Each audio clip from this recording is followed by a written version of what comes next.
Bonjour et bienvenue sur Crapit TV où j'ai l'honneur de recevoir Monsieur K pour les chroniques anachroniques, malheureusement sans la présence de Mister B. Bonjour Monsieur K. Bonjour Krapik, comment Ah, ça va? ça va bien et toi? Un peu mieux que Ah Mister bah, très bien, B très qui n'a bien. pas pu venir? Oui, voilà, il n'a pas pu aujourd'hui, mais on refera certainement, car je sens que ta chaîne YouTube va être exponentielle dans les mois à venir, et donc quand on ressortira le premier tome des chroniques, on le fera tous les deux, je pense, au cas du mensuel. Avec un grand plaisir. Donc aujourd'hui nous allons parler de la campagne pour laquelle il reste, si je regarde, 11 jours très exactement. Donc Plus que bonjour. voilà, je voulais apporter un œil éclairé sur ta BD avec toi et montrer certaines pages, etc. On va la découvrir ensemble.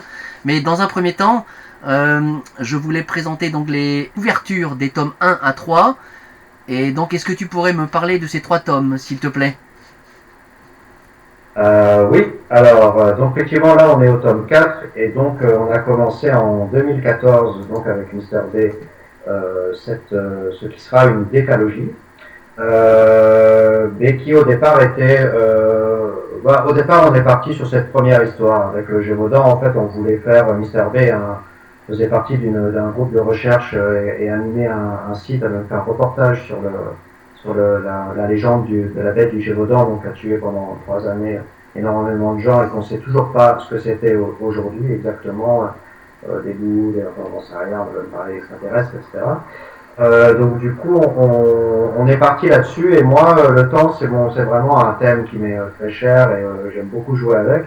Et donc du coup, on s'est dit, mais j'ai aussi évidemment, on avait une passion commune pour les mythes et légendes assez variées. Et donc on s'est dit, tiens, faisons une bande dessinée. Moi, je venais de me mettre à la bande dessinée à plein temps, donc on est en 2014, 2013 même. Et donc voilà, on a commencé cette histoire et donc c'est l'histoire de trois personnages, Franz, Phil et Bernard, qui vont dans le temps avec l'aide d'une montre à gousset que tient Franz. On ne sait pas d'où il la tient exactement. Et, euh, et donc ils partent pour essayer de délucider les grands mythes de l'histoire. Mais sauf qu'ils ont une règle, la règle numéro un, ne jamais entraver le cours de l'histoire, mais évidemment par maladresse, par humanité, par curiosité, là, évidemment ils interviennent tout le temps, et ils créent les mythes qu'ils sont venus voir, d'une façon évidemment il faut lire les albums pour savoir. Donc la bête du Gévaudan c'est le premier, le deuxième ils vont voir si Jésus a vraiment existé, question que l'on peut se poser. Et le troisième, mais vraiment par hasard, il se retrouve au 5e siècle en Angleterre, aux origines de ce qui donnera les légendes arthuriennes, donc avec Merlin, Camelot, Avalon, donc c'est le titre. Chaque fois, on a pris pour le titre le lieu mythique de l'histoire. Donc Avalon, qui est la cité mythique des légendes arthuriennes. Pour le deuxième, Jérusalem, évidemment pour Jésus. Et le premier, ça s'appelle Gévaudan, tout simplement. D'accord. Et donc, pas besoin d'avoir lu les trois premiers pour enchaîner sur le tome 4 Paris. Alors oui, ce qu'on voulait, nous, donc on a imaginé 10 tomes, donc tous les thèmes couvrent à peu près l'ensemble de l'histoire et de la planète. Du coup, les 10 tomes sont fixés, mais ce qu'on voulait, c'est que chaque tome raconte une chose différente, enfin un mythe différent. Donc, comme vous avez vu pour les trois premiers tomes, et donc le quatrième en plus fait une boucle avec le premier en fait. Ça fait une boucle sur les trois tomes. Donc ça révèle des choses, mais finalement, si on commence par le tome 4, en fait, on peut lire indéfiniment les 4 tomes sans jamais s'arrêter, parce que ça, voilà, c'était une boucle. Et il vaut mieux s'arrêter évidemment à un moment. Donc voilà, et donc ce tome 4, lui, il nous emmène à Paris en 1938 essentiellement, mais avec voilà des petites échappées à diverses périodes. Mais essentiellement, on est en 1938, donc à la veille de la Seconde Guerre mondiale. Et surtout, mais là, du coup, c'est une sorte de chasse au trésor dans Paris pour trouver cette fameuse montre. En fait, ce tome 4 révèle comment Franz est entré en possession de cette montre qui permet de voyager dans le temps. D'accord. Est-ce qu'il est le seul à avoir cette montre ou est-ce qu'il y a d'autres personnages qui peuvent en avoir une? Ah, c'est ça. Ben, c'est-à-dire que nous, on joue énormément en fait sur les paradoxes que peuvent créer ce genre de situation. Donc, du coup, évidemment, effectivement, il y a une sorte de nazi un peu à la Indiana Jones, qui est évidemment des références. Il y a Tintin, forcément, et il y a, c'était même le truc de base, c'est qu'on voulait faire une BD tout public comme ça, à plusieurs niveaux de lecture, aussi bien pour les enfants que pour les adultes. Voilà, quand on le relit plus tard, quand on est plus grand, quand on le relit, on voit d'autres choses par rapport notamment aux références historiques, etc. Et il y a d'autres, et donc il y a ce nazi depuis le tome, alors dans le tome 1 il n'y est pas, mais à partir du tome 2, il y a ce nazi qui a aussi une montre. Et donc dans le tome 4 on découvre pourquoi, on comprend enfin pourquoi il y a deux montres dans cette histoire. Là, j'en dis presque des infos. D'accord, donc ça veut dire qu'il y a chaque tome est indépendant et pour autant il y a un petit fil rouge qui permet de lisser les différents tomes. Oui, c'est ça, voilà. Il y a un fil rouge assez simple voilà, qui lisse les 4 tomes et qui lissera même les 10 tomes. Voilà. Et bon, alors, petit exclu, mais je crois qu'on l'a déjà mis sur la page de lune, mais c'est tout en bas. Le tome 5 qu'on est déjà en train de préparer, parce que du coup, on écrit, évidemment, on a des éléments, et puis dès qu'on a vu un documentaire sur les Aztèques, hop, hop, dans le tome 6, parce que ça se passera en Amérique latine, allez, je lâche une autre info. Voilà, on note, on se dit, tiens, ça, on pourra l'utiliser. Donc, on se fait plein de fiches pour les prochains tomes, et le prochain, qu'on a déjà commencé à vraiment bien avancer, ce sera l'Atlantide. Évidemment, légende des légendes. Oui, s'il en était une, effectivement.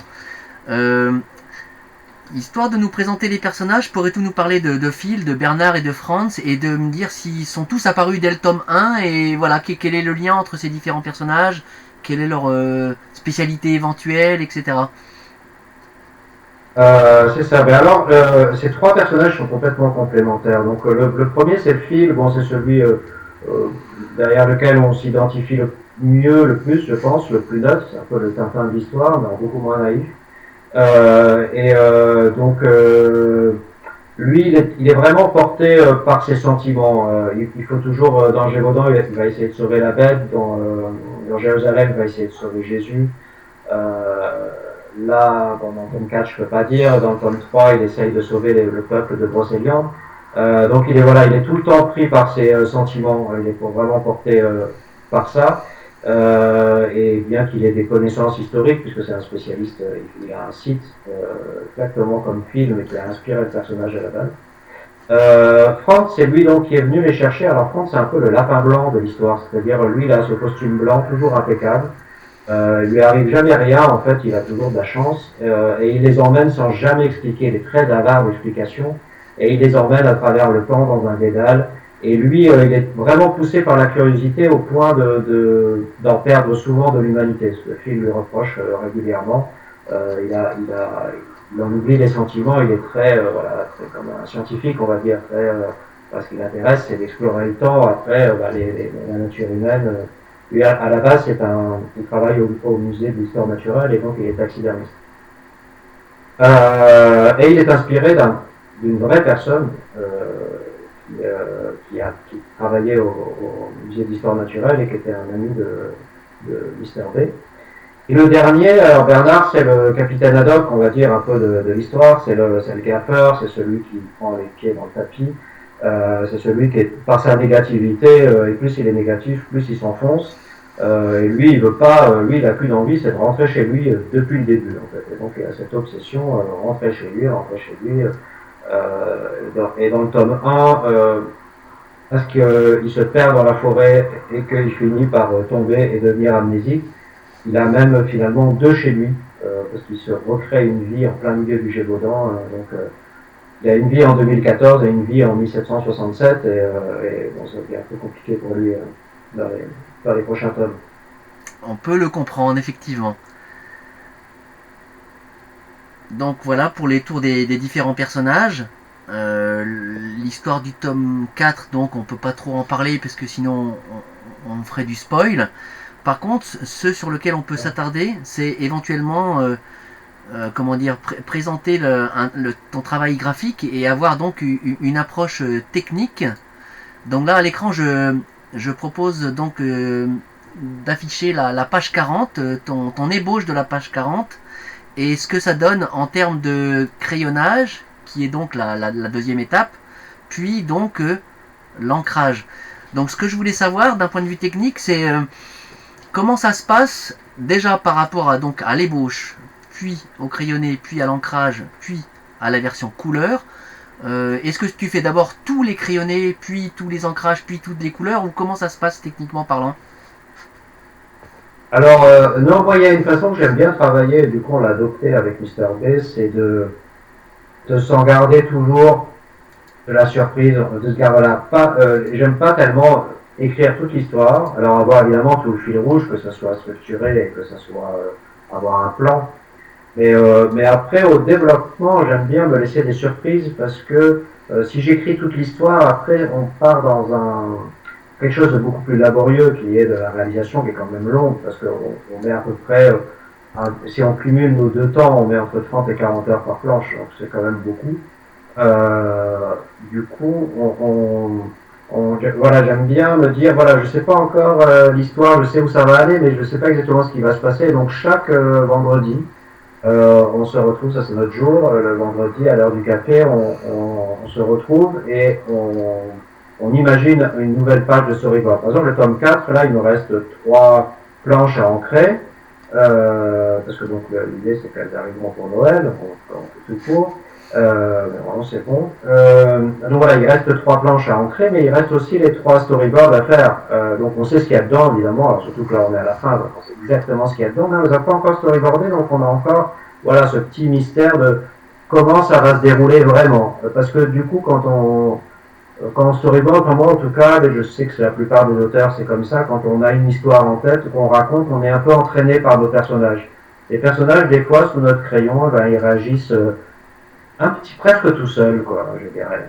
Donc du coup, voilà, donc j'aime bien, voilà, donc on fait étape par, voilà, on storyboard un truc, moi je le dessine la semaine suivante et puis Mister B la met en couleur et on avance comme ça au fur et à mesure. Donc on fait, voilà, on fait pas tous les crayonnés, tous les ancrages, puis toute la couleur, ce qui serait plus laborieux en fait. Ouais, puis ça permet de l'adapter au mieux si jamais tu as une nouvelle idée ou un petit détail à ajouter, etc., etc., quoi.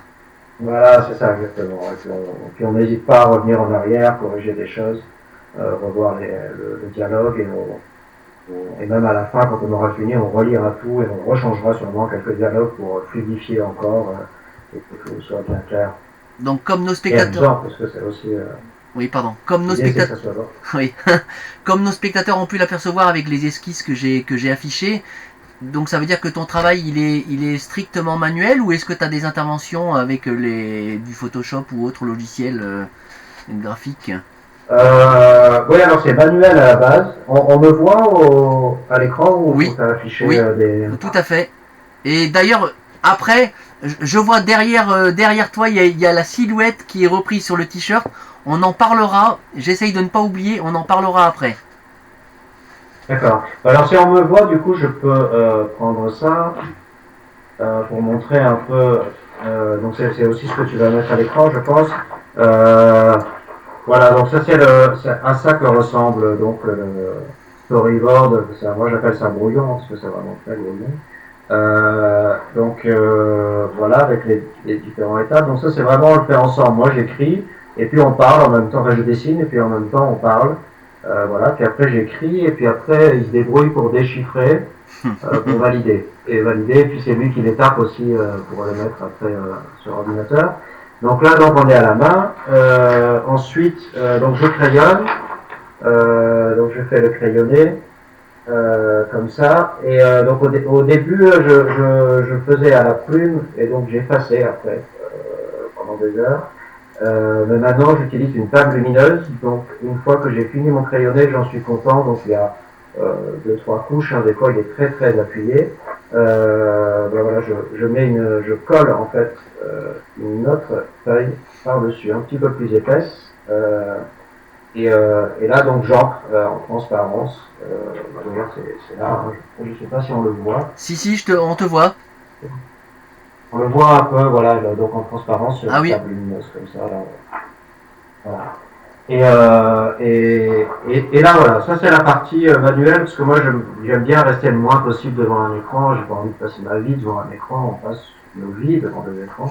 Moi je suis vraiment bien là comme ça devant mes feuilles et jamais je préfère même faire le contraire. Ça, si un jour je peux faire une page finalisée qui a plus qu'à la scanner et c'est fini, là c'est royal pour moi.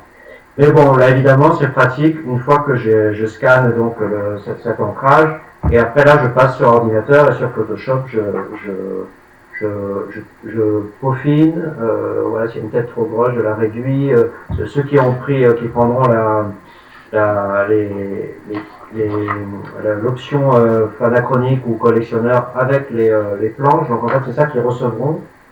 Et je sais que tu recevras, Patrick, parce que tu as participé et ça c'est super sympa. Voilà, ils auront ça en fait, les crayonnés avec les ancrages, donc une planche entière qui est sur 2 à 4, plus, et alors c'était pas prévu, mais on s'est dit tiens c'est quand même sympa, avec en plus le brouillon de base. Voilà, donc ça ce sera tout ça, et donc après c'est sur ordinateur, et Mister B pareil fait la couleur sur ordinateur, on fait les ombres sur ordinateur. Voilà, toute la fin se passe devant l'écran. Donc c'est en général, pour moi, c'est journée sur la table et soir devant une série sur l'ordinateur. Ouais, c'est bien aussi, c'est bien aussi. D'ailleurs, pour ceux qui, comme moi, commencent avec ce tome 4, est-ce que tu peux nous dire s'il est prévu une réédition des 3 premiers tomes? Ouais, tout à fait, on y travaille. Alors, en plus, un remastering, parce que le dessin a un peu évolué, je dirais, en 6 ans, 7 ans. Donc, sans perdre la fraîcheur des premiers tomes, hein, vous savez, c'est un peu comme les premiers Tintin, si vous voulez. On va pas entièrement le redessiner, mais je vais corriger des choses. Le personnage a un petit peu évolué, je vais surtout par rapport au premier tome, je vais un petit peu remodeler voilà, ça sur ordinateur. Donc voilà, ça va prendre quelques mois, mais on va essayer de faire ça le plus rapidement possible, j'ai déjà commencé. Et donc l'idée c'est de le rééditer voilà, début 2022, peut-être février, mars, le premier tome, puis assez rapidement le deuxième. Si on peut arriver à faire les 3 courants 2022, ça serait génial. Et on va normalement les sortir en cartonné, parce que pour l'instant c'est des souples. Ici, c'est prenant. Voilà, on a envie de le ressortir en cartonné, puis après de continuer en cartonné. Et tous ceux qui auront la version souple, on proposera juste pour le frais de port d'envoyer la version cartonnée. Voilà, pour que les gens qui ont la collection, alors ils auront ce collector parce que c'est pas des gros tirages. Ils auront ce collector dédicacé en général souple, et puis après ils pourront avoir toute la collection en cartonné. Voilà, à côté. Et à partir du tome 5, ce sera toujours en cartonné. Alors l'avantage, c'est que du coup, ceux qui auront le cartonné et le souple, ils pourront jouer au jeu des 7 erreurs en comparant chaque page pour avoir les petits détails évolutifs. C'est ça. Et ceux qui ont pris l'option anachronique au collectionneur, avec l'ancrage, pourront voir toutes les petites choses, les petites erreurs, les têtes trop grosses, les ratures, les trucs pas droits que j'ai réarrangés. Ils peuvent comparer avec le livre pour voir que voilà, j'ai fait un gros travail de... Là, c'est vraiment... et c'est purement manuel, voilà, avec tous ces défauts, et j'essaie de voilà, de les améliorer sur l'ordinateur. Donc voilà. Là aussi, il y a moyen de faire, et même de comparer entre le crayonné, l'ancrage, et puis le premier brouillon. C'est assez amusant. Des fois, ça m'amuse de regarder ce que j'avais prédessiné, puisque ça donne en fini, ça fait un changement. Quoi. Du coup, on voit bien l'évolution du travail. Ah non mais c'est clair, comme là je suis en train de le montrer à l'écran, donc on voit le crayonné, enfin Voilà. la base, et ensuite la version couleur, bah effectivement il y a quand même du changement au niveau du trait, etc., de la précision des traits, etc. Oui, donc je précise, comme tu l'as si bien dit, l'option Fanachronique, il n'y avait que 10 possibilités d'en obtenir une, et il en reste 5. Voilà, donc... C'est ça. Et après, il y a collectionneur aussi. Fanachronique, c'est avec le t-shirt en plus. Que tu as pu révéler dans ta vidéo d'hier. Tout à fait, tout à fait. Hâte de la voir. Alors, par contre, pour ma corpulence, moi, il m'aurait fallu plutôt un XL qu'un L, mais bon. Ah, on va essayer de voir, mais je crois qu'on va être obligé d'avoir une taille unique. Donc voilà, si En jamais gé- on peut changer, on proposera. Euh, voilà, on a pris large quand même. D'accord. Oui, donc comme je faisais référence tout à l'heure, est-ce que tu pourrais me parler de la petite figurine qui est derrière toi et qui reprend le logo du t-shirt? Ah oui, alors ça, alors malheureusement, je n'ai plus le nom de l'artiste qui le fait. Il faut que je retrouve d'ailleurs, parce que d'autant en plus, ça pourrait être intéressant d'en refabriquer avec, parce qu'on va faire des nouvelles versions avec parce qu'ils changent d'habit. On n'est pas du coup comme Tintin à chaque époque, ils changent d'habit. Enfin, ça c'est les habits qu'ils portent dans le premier tome. Donc voilà, et donc c'est un super travail que fait, alors c'est Bruno Ngarao, voilà, qui est du sud-ouest, vers là où habitait mon grand-père d'ailleurs, qui nous a offert ça, un à moi, un à Mister V. C'était vraiment super sympa et ça lui permettait de nous soutenir et en même temps de soutenir cet artiste qui, voilà, qui fait c'est une découpe comme ça, et donc ça donne une impression, je ne sais pas si ça se voit bien à la Si, vidéo, si. ça donne une impression de trois dimensions. Voilà, et plus le dessin va être,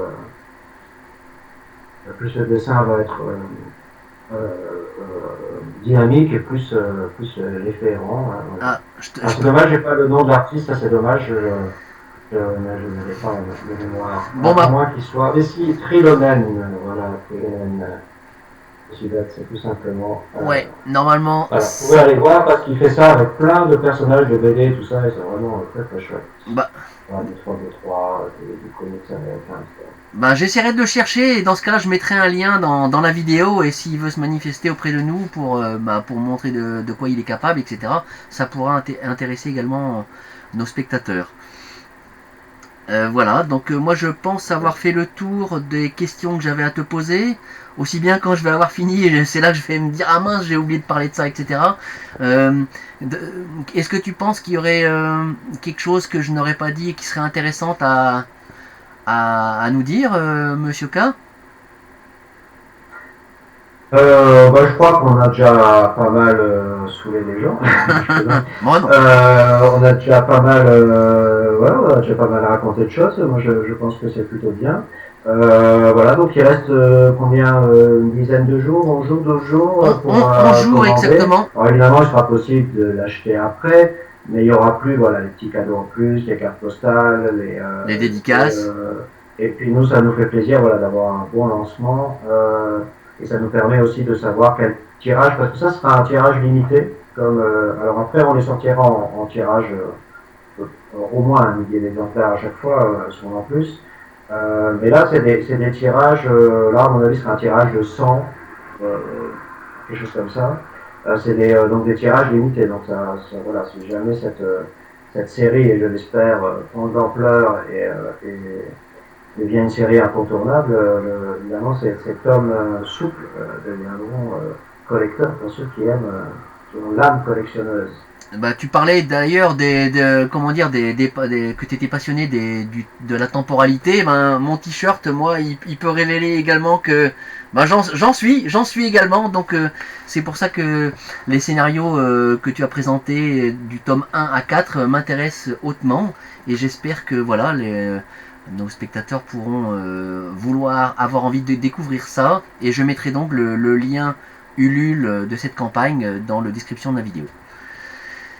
Ah, bah super. Bah, Monsieur K, je te remercie beaucoup. On va se retrouver très Merci prochainement à toi. avec Namlock pour parler de l'alter ego, autre projet, autre style. Et donc on se dit à très bientôt. Merci à toi. À bientôt, merci Capé. Ciao.